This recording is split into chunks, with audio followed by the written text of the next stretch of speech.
Tributes have been pouring in for the founder and former CEO of Apple, Steve Jobs, and the IFP's Mangosuthu Buthelezi says the government's handling of the Dalai Lama visa application has distorted the country's good image in the international community.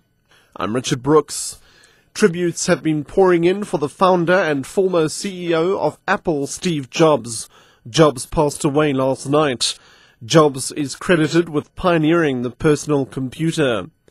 Jobs had built a reputation as a forthright and demanding leader who could take niche technologies such as the mouse and the graphical Windows-based interface and make them popular with the general public. Sherwin Bryce Pease reports. Steve Jobs is credited with revolutionizing the mobile computing era with devices like the iPod that have changed the way people listen to music. Described as one of the greatest innovators in history, Jobs battled cancer for years, took a leave of absence from the company in January, but stepped away completely in August of this year.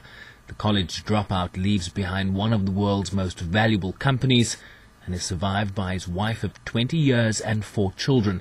Steve Jobs was 56. Sherwin Bryce Pease, SABC News, New York. The IFP's Mangosuthu Buthelezi says the government's handling of the Dalai Lama visa application has distorted the country's good image in the international community.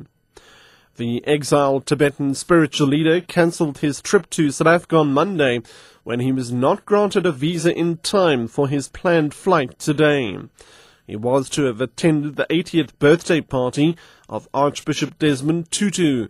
Buthelezi says it's a disgrace for the country that the Dalai Lama could not be granted a visa. It's really something that really distorts our image because we have a very good constitution in this country. We're on the right track in many ways with our judiciary, with our Chapter 9 institutions, etc. But it really blurs all that. It really mars it to do a thing like that, a simple thing like refusing a visa to the spiritual leader of Tibet when he has been in this country before. And you know, of course, that I'm also very close to him, to the extent that I had already written to him to say that before we go to the birthday party, which I'm attending to, that we should meet.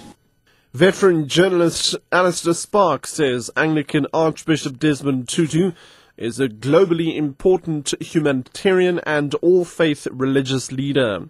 Sparks is the co-author of a new biography called Tutu, the Authorized Portrait. It will be launched in Cape Town this afternoon ahead of Tutu's 80th birthday tomorrow. He believes in all humanity. There's no other in his world. They are all a family.